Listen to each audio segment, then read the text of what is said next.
એ વખતે અશુભ શુકનો થવા લાગ્યા છે. ગોસ્વામીજી વર્ણન કરે છે, અશુભ હોન લાગે તબ નાના, અશુભ હોન લાગે તબ નાના, રોવહી ખરે શ્લોકાલ બહુ સ્વાના, રોવહી ખરે શ્લોકાલ બહુ સ્વાના. અશુભ શુકનો થવા લાગ્યા છે. ગધેડાઓના રોવાના અવાજ સંભળાવા લાગ્યા છે. દશે દિશાઓમાં આગ લાગી હોય આવું વાતાવરણ છવાયું છે. પ્રતિમાઓની આંખમાંથી આહું, મનનું હૃદય કંપિત થવા લાગ્યું છે. આવા ભયંકર અપશુકનો થવા લાગ્યા છે. એ વખતે ભગવાને એક સાથે 31 બાણ ચડાવ્યા. સાયક એક લાભી સરસો સા, સાયક એક લાભી સરસો સા, અપરલ ગે ભુજ શિર હરિ રોષા, અપરલ ગે ભુજ શિર હરિ રોષા. પરમાત્માને 31 બાણ છોડે.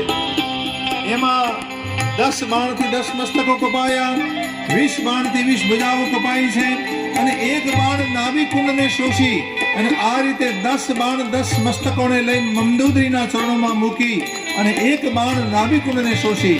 આ બધા બાણ ભગવાનના માથામાં આવીને સમાયા છે. મરતી વખતે ઘોર પુકાર કર્યો છે રાવણે, और इस प्रकार रावण रामનું નામ લેતા લેતા એના શરીરમાંથી તેજ બહાર આવ્યું. તાસુ તેજ પ્રભુ આનના સમાના, તેજ સમાન પ્રભુ આનના, હરસે દેખી શંભુ ચતુરાન, હરસે દેખી શંભુ ચતુરાન. ભગવાનમાં એનું તેજ સમાયું છે. આ દ્રશ્ય જોઈને ભગવાન શંકર અને બ્રહ્માજી પધાર્યા છે. હરિનો જય જયકાર થયો છે. બોલ શ્રી રામચંદ્ર ભગવાન કી જય હો, હનુમાનજી મહારાજની જય હો, રઘુવીર આપકો જય હો. બધા આવીને જય જયકાર કરે છે. દેવતાઓએ ફૂલોની વર્ષાઓ કરી છે. પરમાત્માની બધા આવીને સ્તુતિ કરે છે, અને પરમાત્માનું અદ્ભુત રૂપને નિહાળી પોતાના જીવનને ધન્ય માને છે. દેખો, રાવણ છે ને એ મોહનું સ્વરૂપ છે. રાવણ મોહ છે. મોહ દશમોલી તદ ભ્રાત અહંકારા પાકારિજિત કામ વિશ્રામ હારી. ગોસ્વામીજી વિનય પત્રિકામાં લખે છે, મોહ દત્તક વાળો રાવણ મોહ છે. દેખો, આધ્યાત્મિક દ્રષ્ટિએ આ મોહને મારવાની કથા છે ભાઈ. અને આ મોહ કેમ મરે? તો કે જ્ઞાન થાય તો મોહ મટે ને ભાઈ. જ્ઞાન થાય તો મોહ મટે. જ્ઞાન જ્ઞાનનું સ્વરૂપ છે, અને અથવા તો ભગવાનની કથા એ જ્ઞાન છે. અને આમ કથા રૂપી જ્ઞાન જો આપણને પ્રાપ્ત થાય તો કથા કે જ્ઞાન કે દ્વારા હમારા મોહ મિટતા. અને કોઈ પણ કથા એ મોહના નાશને માટેની કથા છે.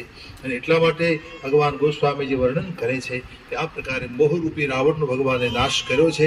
એ વખતે તમારું જીવન આનંદમય થઈ જાય છે. જ્યારે મોહ મટે ને માણસનો ભાઈ, ત્યારે એને સાચો આનંદ મળે છે. તો લંકા કાંડની કથાનું સાંભળવાનું આ જ ફળ છે કે મોહનો નાશ થાય છે અને એને મુક્તિ મળે છે. મુક્તિ જ્ઞાનથી મળે છે. હૃદય જ્ઞાન નાન મુક્તિ ભગવાન શંકરાચાર્ય બોલ્યા છે, જ્ઞાન વગર મુક્તિ નથી. તો આ જ્ઞાનની કથા છે ભાઈ. અહીંયા લંકા કાંડમાં ભલે યુદ્ધની વાતો આવી, પણ યુદ્ધની વાતો કરતા કરતા ગોસ્વામીએ ખૂબ જ્ઞાન ભરી દીધું છે. અને આ રીતે ભગવાને રાવણનો નાશ કર્યો છે. અહનાથ રઘુનાથ સંકૃત. બાજુ મંદોદરી આદિ રાણીઓ બહુ રડી રહી છે, વિલાપ કરી રહી છે. અને મંદોદરીના વચન સાંભળી અને ભગવાન રામનું હૃદય દયાથી ભરાયું છે. એમણે આવી અને મંદોદરીને સાંત્વના આપવાનું કહ્યું છે વિભીષણને. અને વિભીષણને કહ્યું કે આહી વિભીષણ પુરી શિરુનાયો, કૃપા સિંધુ તબ અનુજ બોલાયો. અને મંદોદરી આદિને તિલાંજલિ આપવાનું વિભીષણે સૂચન કર્યું છે. મંદોદરી આદિ સબ દે તિલાંજલિ તાહી, ભવન ગઈ રઘુપતિ ગુણ ગન બરનત મન માહી. આમ રાવણની પાછળ જે તિલાંજલિ આદિ આપવું જોઈએ છે આ બધું એ કરે છે. અને પછી વિભીષણે આ બધા વિધિ વિધાનો પૂરા થયા પછી ભગવાન રામજીએ વિભીષણને પોતાની પાસે બોલાવ્યા છે. વિભીષણે વિનંતી કરી, પ્રભુ આપ નગરમાં પધારો. ભગવાન કહે છે, ભાઈ પિતાજીનું વચન છે, હું નગરમાં નહીં આવું, પરંતુ તમે સિંહાસન પર બિરાજો. અને એમના માટે સિંહાસનની વ્યવસ્થા કરી છે. વિભીષણને રાજ તિલકની વ્યવસ્થા થઈ છે. સાદર સિંહાસન બેઠાવી, સાદર સિંહાસન બેઠાવી, તિલક સારી સ્તુતિ અનુસારી, તિલક સારી સ્તુતિ અનુસારી, જોરી પાની સબહી શિરનાએ, જોરી પાની સબહી શિરનાએ, સહિત વિભીષણ પ્રભુ पहियाए, सहित विभीषण प्रभु पहियाए. વિભીષણનું રાજ તિલક ભગવાને કરાવ્યું છે. હાથ જોડીને ભગવાન પાસે આવીને કહે છે, પ્રભુ આજ્ઞા કરો. અને એ વખતે ભગવાન પુરી પ્રભુ बोले, हनुमाना लंका जाओ. कोई भगवान समाचार जानकी सुनायो. हनुमान जी को बुलाया और कहा, तुम लंका में जाओ, जानकी जी ने समाचार आपो. और हनुमान जी जब गए नगर में, इसमें लिखा है निशिचर स्त्रियों बधी પાસે આવે હનુમાનજીની પાસે. હનુમાનજી આए और बहुरी प्रकार થી પૂજા કિન્ની. આ નિશિચરોની સ્ત્રીઓ હનુમાનજીની પૂજા કરી છે. राक्षसी नारियों हनुमान जी ने पूजा करे. आई हनुमान जी और जनक सुता दिखाई पुण्य दिन ने. અને પછી જનક સુતાની પાસે હનુમાનજી આવે છે. દૂરથી પ્રણામ કર્યા છે શ્રી હનુમાનજીએ માતાને. અને પછી માતાને બધી વાત કરી. અને પછી રાક્ષસી સ્ત્રીઓએ શ્રી માતાજીને સ્નાન શૃંગાર આદિ કરાવ્યું છે. અને પછી જગદંબાને લઈ અને પાછા પધારે છે. જગદંબાનું દર્શન થાય બધાને. એટલે જગદંબામાં લખે છે, ચાલીને આવ્યા છે. લક્ષ્મણજીના હૃદયમાં બહુ દુઃખ છે, કારણ કે અગ્નિ દ્વારા એ પછી ફરી પ્રાપ્ત થવાના હતા. ભગવાનના આદેશથી આ બધું કાર્ય એણે બધું તૈયાર કર્યું છે. અને પછી જાનકીજી કહે છે કે જો હું મન વચન કર્મથી પતિવ્રતા હોઉં અને રઘુવીર સમાન મારી કોઈ तब तजी रघुवीर आन गति नाही. रामने तजी मारी कोई गति न हो तो अग्नि मारा मारे श्रीखंड समान बनी जाए. तो कृषानु सब कई गति जाना, मोह को हो श्रीखंड समाना. अग्नि मारा मारे शांत बनी जाए. आम कई जानकी जेमा प्रवेश कर्यो छे. અને મૂળ રૂપમાં સ્વયં અગ્નિ ભગવાન નારાયણ એ પ્રગટ થઈ અને પરમાત્માને જાનકીજી સોંપે છે. श्रीखंड सम पावक प्रवेश यो सुमली जय कौशले महेश चरण रति अति गिरमली प्रतिबिंब अरुणोकी प्रकलंक प्रचंड पावक चरित ताहुन लखे न बसुर सिद्ध मुनि देखहि खरे. सिद्ध मुनि देखहि खरे. धरि रूप पावक पानी गहि श्री सत्य श्रुति जग विदित धीमी क्षीर सागर इंदिरा राम ही समर्पी आन सो राम बाम विभाग राज रुचिर अति शोभाधनी नवनील नीरज निकट मान कनक पंकज की कनक पंकज की. जैसे क्षीर सागर ने इंदिरा को सौंपा था नारायण के हाथों में, वैसे अग्नि भगवान ने अपने हाथों से माँ को सौंप दिया. राम के हाथों में सुमन वृष्टिओ થઈ રહી છે. આકાશમાં વાજા વાગી રહ્યા છે. સુરવધુઓ નાચી રહી છે. और जनक सुधा समेत भगवान राघव की शोभा सब देख रहे हैं. ભગવાન સીતારામનું બધા દર્શન કરે છે. અને પછી ભગવાન સીતારામજીએ માતલીને વિદાય આપી છે.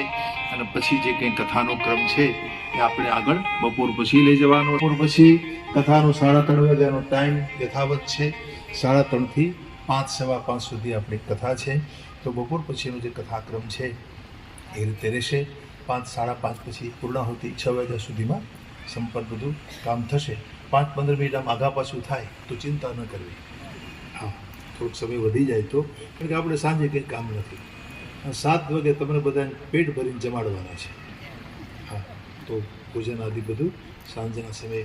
તો બપોર પછી ફરી 3:30 કલાકે આ કથાક્રમ રામ રાજ્યાભિષેકનો પ્રસંગ એ વચ્ચે આવી જશે. અને પછી સમય રહેશે તો ઉત્તરકાંડ સંભળાવીશ. હા, ઉત્તરકાંડ તો એનો ઉલ્લેખ તો આપણે કરવો જોઈએ. તો ઉત્તરકાંડ ઉપર કથા થવી જ જોઈએ. જેટલો સમય રહેશે એ પ્રકારે આપણે ઉત્તરકાંડને ન્યાય આપીશું. ઉત્તરકાંડ માટે આખો દિવસ ઓછો પડે. હકીકતમાં તો આખો દિવસ પણ ઓછો પડે. એકલા उत्तरकांड ઉપર 7 દિવસ બોલી શકાય એવું જ્ઞાન ભર્યું છે એમાં. और मैं सुनाता भी हूँ. 5-5, 6-6 दिन उत्तरकांड पर सुनाता.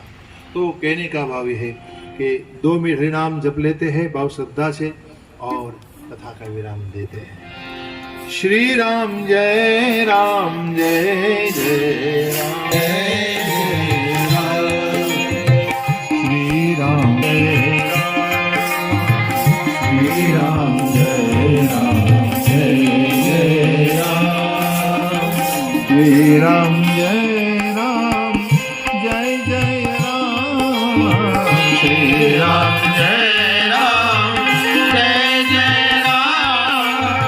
श्री राम जय राम जय जय राम. श्री राम जय राम जय जय राम.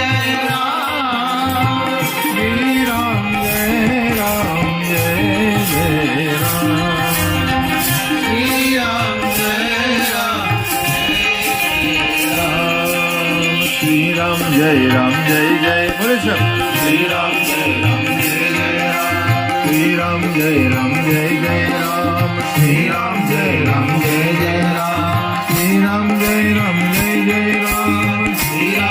राम जय जय राम. श्री राम जय राम जय जय राम. श्री राम जय राम जय जय राम. श्री राम जय राम जय जय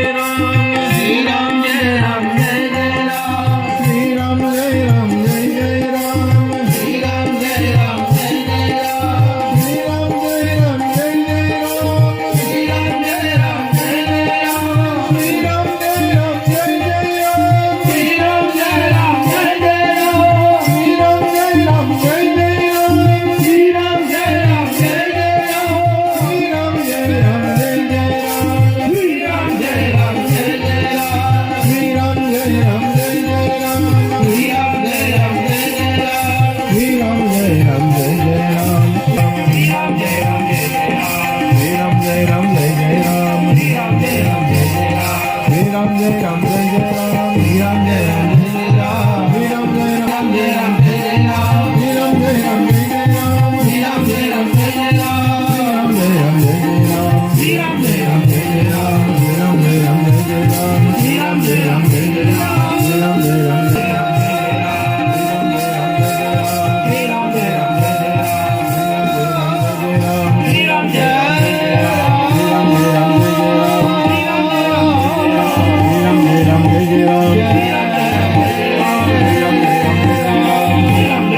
બાજુ તો સામે બધા